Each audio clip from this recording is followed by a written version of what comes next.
Menjalani keseharian rutinitas profesi sebagai seorang driver forklift tentu terkadang akan membosankan. Untuk itulah Alif Gustahiyat semenjak Januari 2018 iseng-iseng mengupload video saat dia memainkan gitar dengan gaya fingerstyle-nya.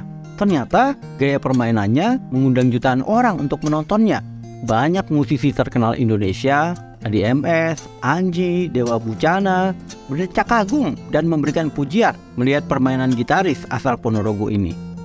Tidak hanya di Indonesia saja, ternyata gaya permainannya juga mengundang peminat fingerstyle dari belahan penjuru dunia lainnya. Bahkan beberapa musisi papan atas dari band-band terkenal juga turut berkomentar terhadap aksi permainan gitar dari pria yang kemudian dikenal dengan nama Alif Bata ini. Tercatat, Herman Lee, gitaris Dragon Force, memberikan apresiasi terhadap kepiawaian Alif Bata dalam memainkan gitarnya.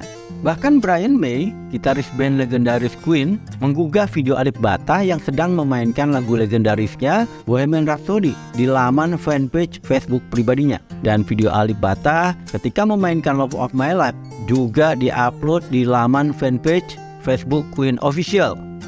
Dengan latar belakang pendidikan STM, Alif Bata tidak pernah tercatat mengikuti sekolah musik tertentu. Tetapi keahliannya dalam memainkan gitar tentu sudah tidak perlu diragukan dan dipertanyakan lagi. Inilah contoh dari bentuk keterampilan yang didapatkan dari pembelajaran melalui praktek dan pengalaman langsung.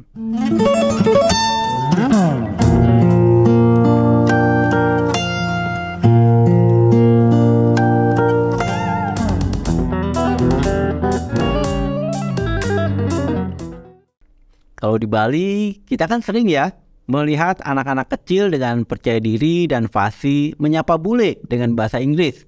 Padahal mungkin mereka belum pernah belajar secara formal di sekolah mereka atau mengikuti kursus bahasa Inggris.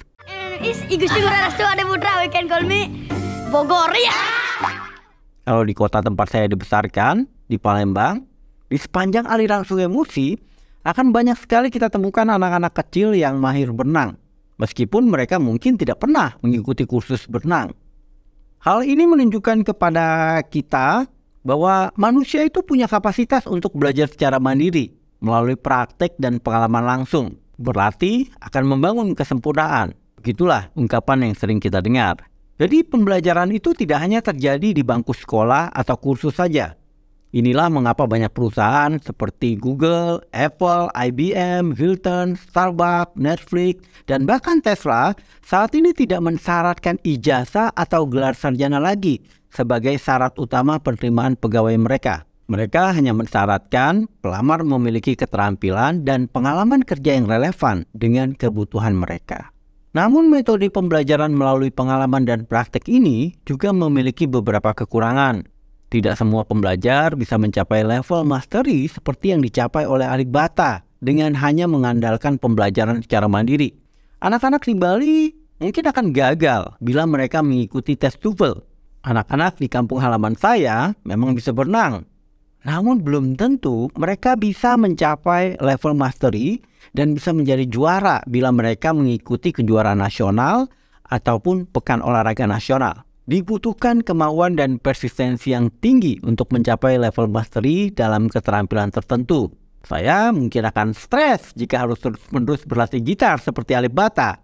Dan sepertinya tetangga saya juga akan ikut stres mendengarkan saya berlatih gitar. Selain itu, belajar mandiri juga membutuhkan keberagaman problem. Alif Bata bisa mencapai level kepiawaian seperti saat ini karena dia melatih dirinya dengan berbagai gaya permainan gitar.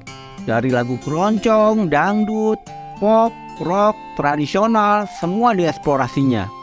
Dari menggunakan cara memetik senar gitar dengan kuku, jari, antena, bahkan dengan dinamo gesek.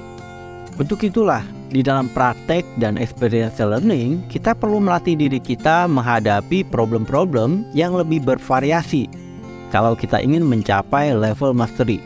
Kalau di profesi pekerjaan teman-teman saat ini, variasi problem yang bagaimana yang bisa membantu teman-teman untuk menjadi lebih baik dalam profesi dan pekerjaan teman-teman. Metode-metode apa lagi yang bisa digunakan untuk menghasilkan output yang lebih baik dalam pekerjaan kita?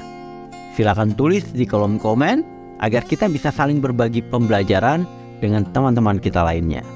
Lantas, bagaimana ya caranya untuk lebih mengoptimalkan proses belajar kita melalui pengalaman atau praktek langsung?